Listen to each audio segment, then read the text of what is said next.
దాల్చినవాడు మోహినిని చూసి తన భార్య అంత అందంగా ఉందనుకుని ఆవిడ వెంటబడ్డాడు. ఆవిడ వెంటపడిన తర్వాత వీర్యము స్ఖలనమైంది. శివకేశవులకో కొడుకు పుట్టాడు. అక్కడ వరకు కథ బాగుండొచ్చు కానండి, భర్తగారి గౌరవం బజార్న పారేసిందా లేదా? కాముడికి అంత అధికారం ఇచ్చిన ఆవిడ అనుమతి ఇవ్వకపోతే కాముడు అలా ఎందుకు చేయగలడు? విష్ణువు వెంట పరిగెత్తేటట్టు చేయగలడా శివుణ్ణి?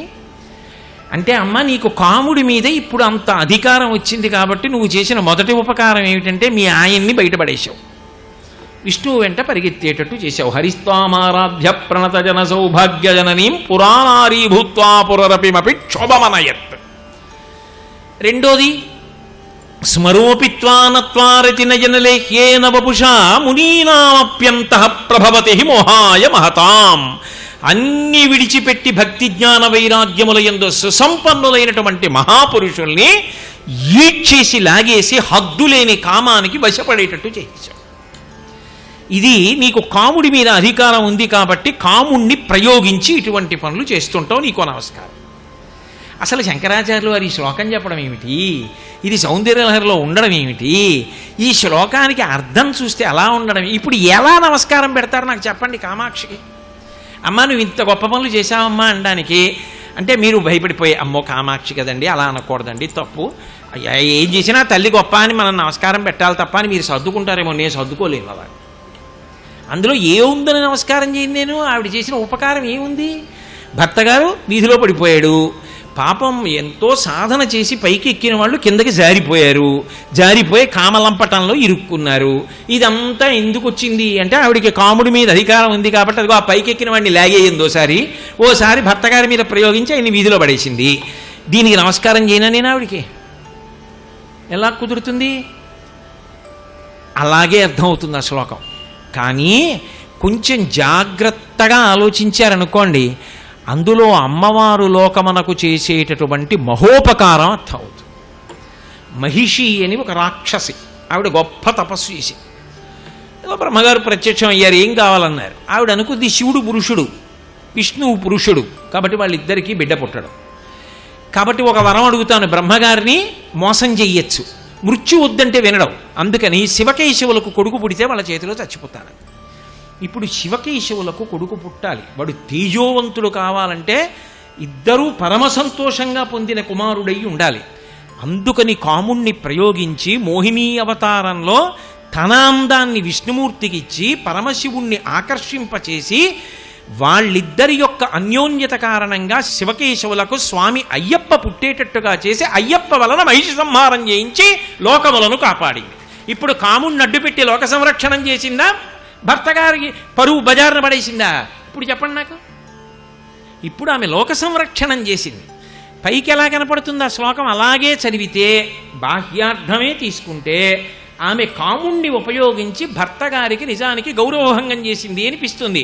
కాదు, ఆమె భర్తగారి ద్వారా లోకోపకారం చేసింది. అందుకే స్వామి అయ్యప్ప ధర్మశాస్త్ర అన్న పేరుతో పరమశివుడి కుటుంబంలో ఒక సభ్యుడయ్యాడు కాబట్టే శివపాదాది కేశాది స్తోత్రం అని చెప్పి అందులో ఆ కేశాంత స్తోత్రం అని, ఆ స్తోత్రంలో ధర్మశాస్త్ర పరమశివుని యొక్క కుమారుడు అని శంకర భగవత్పాదులు వర్ణించారు. కాబట్టి ఇప్పుడు ధర్మశాస్త్ర జననమునకు కారణమై ఆ తల్లి ఏం చేసింది? మహిషి సంహారం చేయించింది. ఇప్పుడు కాముణ్ణి ఆవిడ దేనికి ఉపయోగించింది? భర్త గౌరవాన్ని నిలబెట్టి అయ్యప్ప స్వామి పుట్టుకకు కారణమై ఆయన శివ కుటుంబంలో సభ్యుడై మహిషి సంహారానికి బీజం వేసి లోక సంరక్షణం చేసింది. ఇప్పుడు శ్లోకాన్ని తిప్పి ఆలోచించండి. ఆమె కాముడి ద్వారా ఈ ఉపకారం చేసింది. బాగుందండి, వాళ్ళ ఆయన విషయంలో అన్వయమైంది. మరి భక్తి జ్ఞాన వైరాగ్యాల్లో పైకి ఎక్కేసిన వాడిని కిందకి ఇచ్చేసింది అన్నారు మీరు. మునీనామప్యంతః ప్రభవతే మోహాయ మాతాం అన్నారు కదా, మరి దానికి అలా అన్వయం? అప్పుడు ఆవిడ ఉపకారం ఎందుకు చేసినట్టు? మీరు జాగ్రత్తగా ఆలోచించండి. అందుకే మహాత్ముల యొక్క జననములు ఆలోచన చెయ్యవద్దు అంటారు.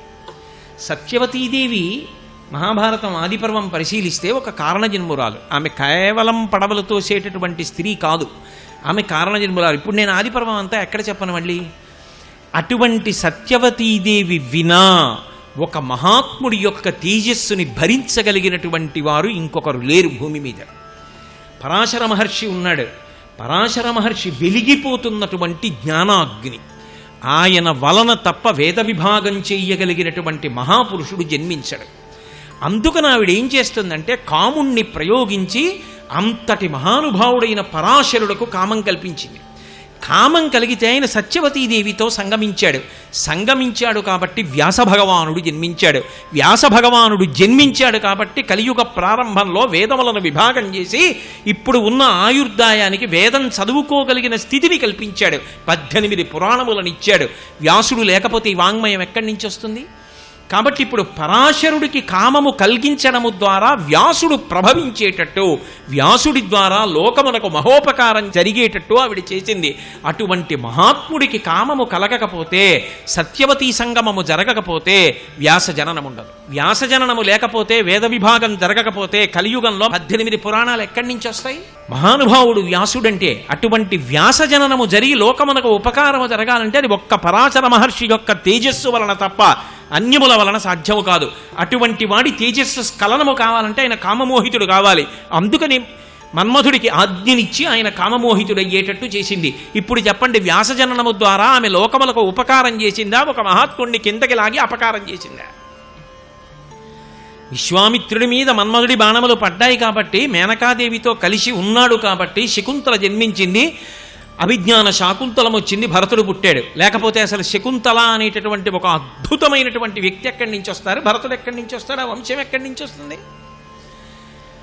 ఒక్కొక్క మహాత్ముడు జన్మించాడు అంటే దాని వెనక ఇంకొక మహాత్ముని యొక్క తేజస్సు స్ఖలనము కావాలి. ఆయన తేజస్సు స్ఖలనమయ్యే అవకాశం ఉండదు. ఎందుకంటే ఎప్పుడు భగవంతుని యందు రమిస్తూ ఉంటాడు. అటువంటి వాడి మనస్సు కామమోహితము కావాలి. అయితే తప్ప వేరొక మహాత్ముడు ప్రభవించే అవకాశం ఉండదు. 18 పురాణములలో మిగిలినవి ఎవరైనా చెప్తారు. భాగవత ప్రవచనం చెయ్యడానికి అధికారం ఉండదు మిగిలిన వాళ్ళకి. ఎవరికి అధికారం ఉంటుంది? పుట్టుకతో మహాజ్ఞాని అయిన వాడు ఎవరుంటాడో వాడు ఒక్కడే భాగవతం చెప్పగలడు, ఇతరుడు చెప్పలేరు. మొదటి ప్రవచనం ఎవరు చెయ్యాలి అంటే పరీక్షిన్ మహారాజు గారికి భాగవతం చెప్పాలి అంటే తండ్రి వ్యాసుడే రచించిన వ్యాసుడు కూడా దాన్ని ప్రవచనం చేయడానికి కుదరలా. దానికి పుట్టుకతో మహాజ్ఞాని చెయ్యాలి. అంతటి మహాజ్ఞాని కలగాలి అంటే వ్యాసుడి యొక్క తేజస్సుకే సాధ్యం. ఆ వ్యాసుడి తేజస్సు కదలాలంటే వ్యాసుడి మనస్సు కామమోహితం కావాలి. కామమోహితం కావాలంటే ఘృతాచి చిలుక రూపంలో కనపడితే ఆయన యొక్క తేజస్సు కదిలితే శుకబ్రహ్మ పుట్టాడు. పుట్టుకతో భక్తి జ్ఞాన వైరాగ్యములు ఉన్నవాడు. అందుకని పరీక్షిత్ మహారాజు గారికి 7 రోజులు భాగవతాన్ని ప్రవచనం చేశాడు. ఆయన చేశాడు కాబట్టి ఇవాళ లోకానికి భాగవతం అందింది.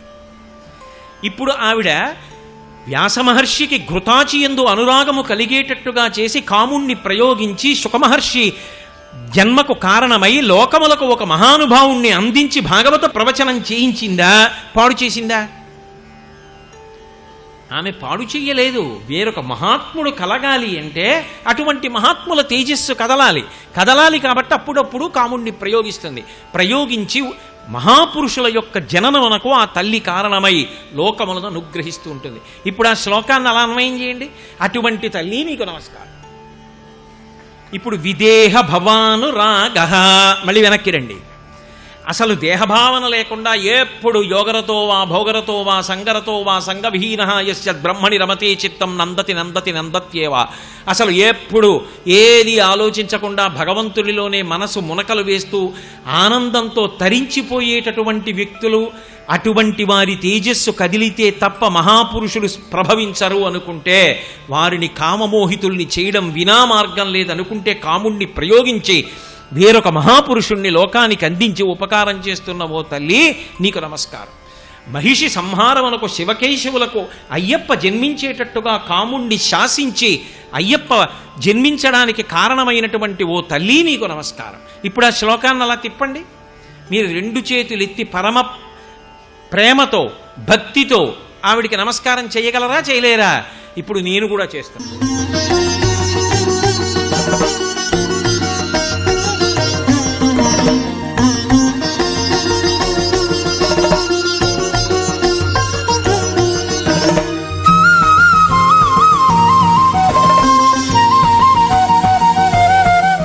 విదేహ భవాను రాగః, భక్తి జ్ఞాన వైరాగ్యములున్న వారి పట్ల ప్రత్యేకమైనటువంటి ప్రేమ కలిగిన తల్లి ఒక అర్థం. అటువంటి వారికి కూడా మళ్ళీ సంసారమునందు ప్రవర్తించేటట్టుగా చెయ్యగలిగినటువంటి లక్షణం ఉన్న తల్లి ఒక అర్థం. విదేహభవానురాగ కాదు కాదు, రామచంద్రమూర్తికి సీతమ్మ అంటే ఇష్టం, ఈవిడికి విదేహ భవానురాగ అంటే అలా అన్వయం.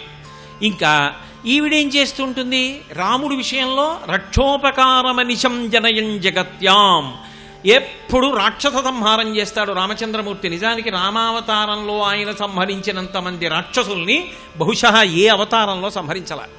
నెత్తుటి ఏర్లు పారించాడు. అమ్మ ఆవిడ ఒకప్పుడు కాళికాదేవిగా, ఒకప్పుడు చాముండగా, ఒకప్పుడు దుర్గగా ఎన్నో అవతారాలు ఎత్తింది. అన్ని అవతారాలలో ఆవిడ చేసింది ఏమిటి? యదా యదా హి సాధూనాం దుఃఖం భవతి దానవా తదా తేషాంచ రక్షార్థం దేహం సంధారయామ్యహం. రాక్షస సంహారం చేసింది, భక్తులైన వారెవరుంటారో వారిని కాపాడుకుంది. కాబట్టి ఇప్పుడు ఆ తల్లి రామచంద్రమూర్తి ఎలా చేస్తాడో ఆమె కూడా అదే చేస్తుంది. రక్షోపకారమనిశం జనయం జగత్యాం. మీరు వ్యక్తిగతంగా ఆలోచన చేస్తే ఆవిడ పాదములు పట్టుకున్నవాడెవరుంటాడో అటువంటి వాడిలో ఒక గొప్ప మార్పు తీసుకొస్తుంది ఆవిడ. ఏమిటా మార్పు అంటే, ఎప్పుడు ఇంకా ఈ లోకంలో ఉన్న వస్తువులను కామించడమేనా అని వాడిలో ఉన్న కామము భగవత్కామంగా మారుతుంది. నేను భగవంతుణ్ణి పొందాలన్న కామం అవుతుంది.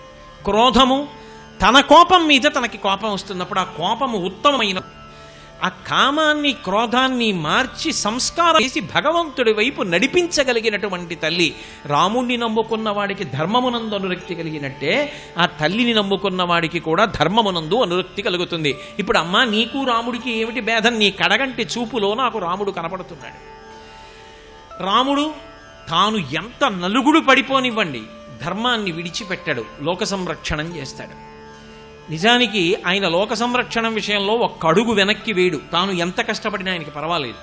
అమ్మవారు నిజానికి ఆవిడ కష్టపడ్డం కాదు, ఒక స్త్రీకి అన్నిటికన్నా పెద్ద కష్టం ఏమిటంటే తన భర్తకి ఇబ్బంది వస్తే అది తనకొచ్చిన కష్టం కన్నా కోటి రెట్ల కష్టం.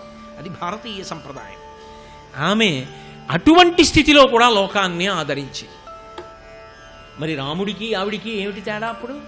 అందుకు నీ కడగంటి చూపులో రాముడు కనపడుతున్నాడు. ఎక్కడ అలా జరిగింది అంటే, ఒకానొకప్పుడు అప్పాలవిల్లి లోపల అప్పటికప్పటికి మందరాగము తిరుగం చప్పుడు నిండెన జండము చెప్పెడిదే మధురి చెవులు చిందరగునియన్ ఆలోల జలధి లోపల నాలోనహి విడిచి సురలన సురల బరపన్ గీలా కోలాహలమున హాలాహల విషము పుట్టె నవనీనాథ. పాలసముద్రం దగ్గరికి వెళ్ళి దేవదానవులు ఇద్దరూ కూడా మందరపర్వతాన్ని దింపి దానికి వాసుకుని చుట్టి కవ్వంతో చిలికితే అబ్బా ఏమిట్రా ఈ గోల అని ధ్యాన సమాధిలో ఉన్న బ్రహ్మగారు ఉలిక్కి పడి పైకి లేచి వచ్చాట. అందులోంచి అమృతం వస్తుందనుకుంటే ముందు హాలాహలం బయటికి వచ్చింది. ఆ హాలాహలం చూసి దేవతలందరూ పరిగెత్తుకుంటూ వెళ్ళారు. అందరు ఎక్కడికెడతారు? కైలాసానికి ఎడతారు ఆయన రక్షణ కొరకు. అందుకని చని కైలాసముజొచ్చి శంకరుని వాసద్వారముంజేరి ఈశుని దవ్వారికు లడ్డుపడ్డ తలమంచుందొచ్చి కుయ్యో మొర్రో విను మాలింపుము దయన్ వీక్షింపు మంచంబుజాననము ఖిల్కని రక్త రక్షణ కళా సంరంభుని చెంభుని. ఆయన దగ్గరికి పరిగెత్తి కుయ్యో మొర్రో కైలాసనాథ పార్వతీపతి పరమశివ శంకర మమ్మల్ని కాపాడవయ్యా అని చెప్పి పెద్దగా మొరలు పెట్టుకున్నాడు. ఎక్కడో లోపల ఉన్నాడు మహానుభావుడు ఏకాంత మందిరంలో. గబగబా పైకొచ్చి తలుపులు తీసి ఎవర్రా ఏం చేశారా మీ అందరు ఎందుకు ఇలా వచ్చారన్నాడు. ఆయనకి తెలియదా సర్వజ్ఞుడు?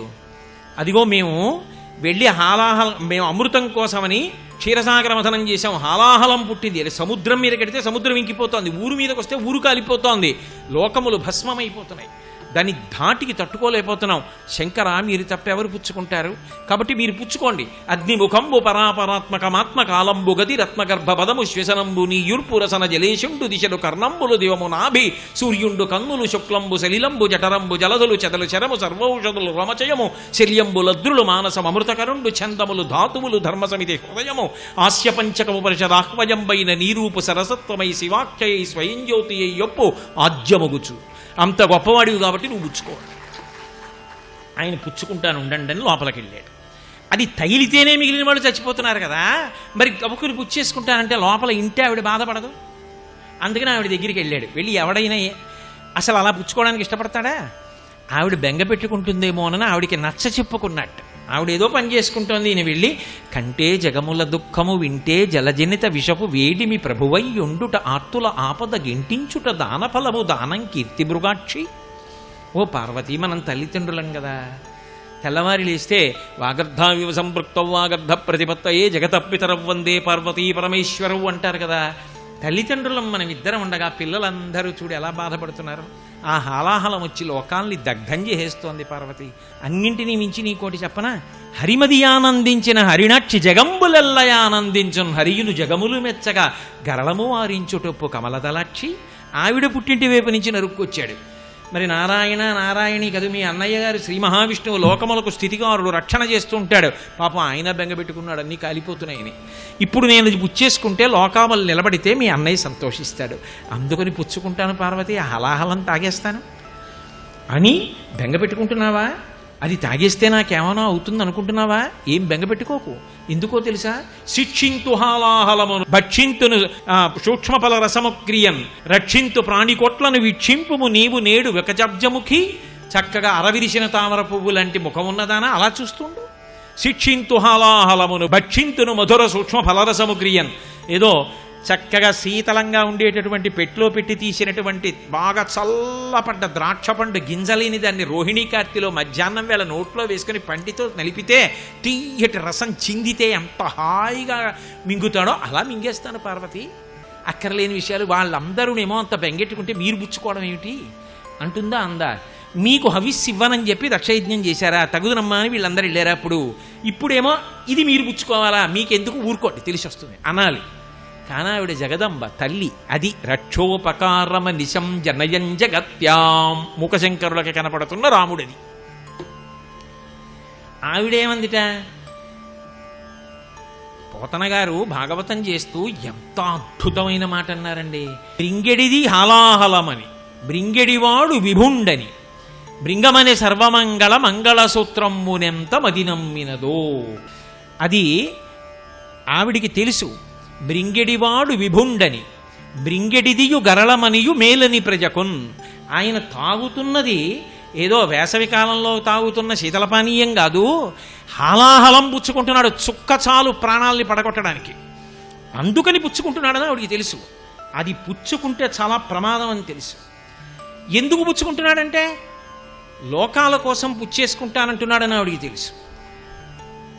ఏ స్త్రీ అయినా తన మాంగళ్యానికి ఇబ్బంది వస్తుందంటే పుచ్చుకోమంటుందా? కానీ ఆవిడ ఎందుట ఇవన్నీ విని ఎవడు పెద్ద అంత చెప్తారు ఎందుకు, మృంగమనే సర్వమంగళం ఇంకండి అందుట. సర్వం శ్రీ ఉమామహేశ్వర పరబ్రహ్మార్పణమస్తు.